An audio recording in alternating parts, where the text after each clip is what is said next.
கர்த்தருக்கு பிரியமானவர்களே, ஒவ்வொரு நாளும் கர்த்தர் எப்படி வழிநடத்தி கொண்டிருக்கிறார் என்று நாம் தொடர்ந்து கற்றுக்கொண்டு வருகிறோம் அல்லவா? நம்மோடு எப்பொழுதும் நம் கூடவே இருந்து நம்முடைய வாழ்க்கையை அவர் வழிநடத்தி கொண்டிருக்கிறார். ஆகையால் அவருடைய வழிநடத்தலை நாம் ஒவ்வொரு நாளும் அறிந்து கொள்கிறோம் அல்லவா? ஆகையால் அவருடைய வழிநடத்தலை நாம் அறிந்து கொள்ளும் பொழுது நம்முடைய வாழ்க்கை மிக சிறப்பாக நடைபெறுகிறது. பாருங்க, தேவனே நம்மை வழிநடத்துகிறார். அவருடைய வார்த்தைகளை நம்ம உள்ளத்தில் விதைக்கிறார். விதைத்தது மட்டுமல்ல, நம்முடைய வாழ்க்கையினுடைய திறத்தை அவர் மாற்றுகிறார். இன்று இருப்பதை விட நீ 1000 மடங்கு பெருகுவாய் என்று சொன்ன அந்த இஸ்ரேல் மக்களுக்கு அவர் ஆசீர்வதித்தது போல உங்களுடைய வாழ்க்கையிலும் நீங்கள் இந்த நிலைமையிலிருந்து நீங்கள் 1000 மடங்கு பெறுவீர்கள். பாருங்க, தேவன் சொல்கிறார் 1000 மடங்கு நீங்கள் பெறுவீர்கள்னு சொல்லு. அப்போ நீங்கள் நினைக்கலாம், நான் இன்னைக்கு இருக்கிறத விட 3 மடங்கு பெருகினாலே போதுங்க, 1000 மடங்கு தேவையில்லை, என்னை அந்த அளவுக்கு தேவனை ஆசீர்வதித்தால் போதும் அப்படின்னு நீங்கள் நினைக்கிறீங்க. ஆனால் அந்த அளவோடு என்னுடைய வாழ்க்கை இல்லையே. நான் என்ன செய்ய, என்னுடைய வாழ்க்கையில் எவ்வளோ சந்திக்க வேண்டியிருக்கு, எவ்வளோ சூழ்நிலைகள் இருக்குது, அதற்கான பொருளாதாரம் என் கையில் இல்லை. நிறைய ஊழியத்தை தாங்கக்கூடிய எனக்கு ஒரு திறமை இருக்குது, இந்த சபைகளுக்கு நிறைய கொடுக்கணும், இந்த மாதிரி ஸ்தாபனங்களுக்கு கொடுக்கணும் அப்படின்னு என்னுடைய உள்ளம் ஏங்குது. ஆனால் என்னுடைய வருமானமே பத்த மாட்டேங்குது, எனக்கு கையில் பணம் இல்லை, நான் எப்படி கொடுக்க? நான் அதை எனக்குள்ளே இருக்கிற அந்த ஆசை, அந்த இதிலிருந்து நான் தேவனுக்கு கொடுக்க வேண்டும் என்று நான் விரும்புகிறேன். அந்த ஆசையை நிறைவேற்றவே முடியவில்லை, அது எப்படி அப்படின்னு நீங்கள் கேட்குறீங்க. ஆனால் இப்படி ஆசை இருந்தால் மட்டும் பொழுது அதை எப்படி அடைவது, அதனோட வழி என்ன, அந்த வழியை நான் எப்படி கண்டுபிடிக்கிறது என்று தேடுறது கிடையாது. ஆசை மட்டும் இருந்தால் போதுமா? போதாது. அதனுடைய வழி, அதை எப்படி அதிலிருந்து நான் அந்த திறவுகோள், அதிலிருந்து நான் எப்படி அதை கொடுக்க, அதை நான் எப்படி அதை சம்பாதிக்க, அதை நான் எப்படி கொடுக்க, அதான் சொல்லுறாரு, ஐஸ்வர்யத்தை சம்பாதிக்கிற பலனை கர்த்தர் கொடுக்கிறார் சொல்லுகிறார்ல, அதை நான் எப்படி கற்றுக்கொள்ள அப்படின்னு சொல்லுகிறார். ஆனால் பாருங்கள், சில பேருங்க ஆசை இருக்கும், ஆனால் பணம் இருந்தாலும் கொடுக்க மாட்டாங்க. இதெல்லாம் கொடுக்கணும், அப்படி செய்யணும், இப்படி செய்யணும், எல்லாம் செய்யணும், அதை தாங்குவேன், இதை தாங்குவேன்னு சொல்லுவாங்க. ஆனால் பணம்னு கிட்ட வந்தவொடனே கொடுக்க மாட்டாங்க. இல்லை, எனக்கு காணாது, அது இருக்குது, அது இருக்குது, இந்த மாதிரி கொடுக்குறங்கிற மனப்பான்மை வராது. பாருங்கள், தேவனே சொல்லிட்டார். அது வார்த்தைகளை எல்லாம் தெரிஞ்சும் ஆனால் செய்ய மாட்டாங்க. கொடு, அப்பொழுது கொடுக்கப்படும். சிறுக விதைத்தால் சிறுக இருப்பான், பெருக விதைத்தால் பெருக இருக்கும். இப்படி சொன்னாலும் அவங்க செய்ய மாட்டாங்க. ஏனென்றால் அவங்க அப்படி பழகிட்டாங்க. ஏன்னா எல்லாம் இருக்குது, அப்படி செய்யணும், இப்படி செய்யணும், ஆனால் பாருங்க கொடுக்க மாட்டாங்க. தேவனுடைய பிரமாணத்தை கையாளுவதே கிடையாது. ஆனால் மற்றவங்களை பார்த்து குறை சொல்லிக்கிட்டே இருக்குது. புரஜாதிகாரங்க பாருங்க, அவன் அப்படி போயிட்டான், இப்படி போயிட்டான், நேத்தான் ஒரு வீடு கட்டினா இன்றைக்கி 2 வீடு கட்டிட்டான், நேத்தான் ஒரு வண்டி வாங்கினா இன்றைக்கி ஒரு வண்டி வாங்கிட்டான் அப்படிமா.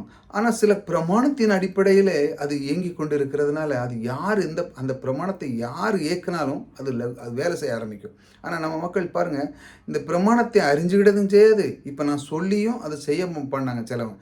என்ன, விதைப்பு அறுப்புங்கிற பிரமாணத்தை நீங்கள் அறியணும், அதாவது விதைக்கணும். உங்களுடைய கையில் இருக்கிற பணத்தை தேவன் சொல்லுகிறார், அதை விதையாக நான் கூறிவிட்டேன். ஆகிய நீ விதைக்கும் பொழுது எப்படி ஒரு விவசாயி அறுக்கிறானோ, நெல்லை போட்டு எப்படி மூட்டை மூட்டையாக அப்படியே அறுக்கிறான், அதே மாதிரி நீங்கள் என்றைக்கு பணத்தை கொடுக்குறீங்களோ, கொடுக்கும் பொழுது தன்னுடைய கையிலிருந்து ரிலீஸ் பண்ணணும். பாருங்கள், ரிலீஸ் பண்ண பணத்தை கொடுத்தோடனே நிறைய ஐயோ போச்சு அப்படின்னு நினைக்கிறாங்க. அப்படி போச்சுன்னா உங்களுக்கு திரும்ப அந்த பலன் கிடைக்காது. நீங்கள் கொடுக்கும்போது உங்களுடைய சிந்தனை எப்படி இருக்க வேண்டும் என்றால், இன்றைக்கி என் கையில் இருக்க போட்டு, ஆனால் என் வாழ்க்கை விட்டு அது ஒரு நாளும் போகாது. ஏனென்றால் அதை பெருக்கத்தை தருகிறவர் என் தேவன் எனக்குள்ள இருக்கிறார். இப்படி சொல்லி கொடுக்குறோம், எதிர்பார்த்து கொடுக்க வேண்டும். நான் இன்னைக்கு கொடுக்குறேன், என் கையை விட்டு தான் போது வழி, என் வாழ்க்கை விட்டு ஒன்றும் போகிறதில்லை. ஏன்னா நான் விதைச்சிருக்கிறேன். அதை பெருக்கத்தை கொண்டு வந்து எனக்கு தருகிறவர் கர்த்தர். ஆக நான் அவரை நேசிக்கிறேன். அவர் எனக்கு உயிருள்ள தேவனாக எனக்குள்ளே இருக்கிறார். இப்படி ஒருவன் என்னைக்கு யோசிக்கிறானோ அன்னைக்கு தான் அவனுடைய வாழ்க்கை மாறுகிறது. அதனால தான் அந்த பயிற்சி பண்ணதுக்கான அந்த இப்படி மாதிரி செய்யணும். நீங்கள் அதுக்காக நம்பர் கொடுத்துருக்கேன் டிஸ்கிரிப்ஷனில். நீங்கள் அதை விதைச்சி பழகுங்க, பணத்தை கொஞ்சமாக கொடுத்து பழங்க. அப்போ அதன் பெருக்கத்தை நீங்கள் கண்டுபிடிங்க, எப்படி அது பெருகுது. உடனே நீங்கள் டக்குன்னு வச்சு டக்குன்னு அப்படி இல்லை. தேவன் உங்களுக்கு பெருக்கத்தை எப்படி கொடுக்குறாரு பாருங்கள். அதை நீங்கள் அறிந்து விட வேண்டும்னால நீங்கள் விதைக்கணும். பணத்தை அதற்காக அந்த எப்படி நீங்கள் கொடுக்கணுன்ற நம்பர் கொடுத்துருங்க. அதை நீங்கள் கொடுக்கும் பொழுது என்ன நடக்குன்னா, தேவனுடைய பிரமாணம் உங்களுடைய வாழ்க்கையிலே இயங்க ஆரம்பிக்கும். பாருங்கள், என் தேவன் தம்முடைய ஐஸ்வர்யத்தின்படி உங்கள் குறைகளெல்லாம் கிறிஸ்து இயேசுக்குள் மகிமையினால் நிறைவாக்குவார். பாருங்கள், தேவன் பாருங்கள், இந்த அளவுக்கு தேவன் நம்முடைய வாழ்க்கையிலே அவர் நிறைவாக்குறார் ஐஸ்வர்யத்தை. என் தேவன் தம்முடைய ஐஸ்வர்யத்தின்படி, அவருடைய ஐஸ்வர்யத்தின்படி என் குறைகளெல்லாம் உங்கள் குறைகளெல்லாம் அவர் நிறைவாக்குவார். பாருங்கள், அப்படி ஒரு மனுஷன் காலையில் எந்திரிச்சு பேசும்போது எப்படி நீங்கள் யோசிச்சு பாருங்கள்.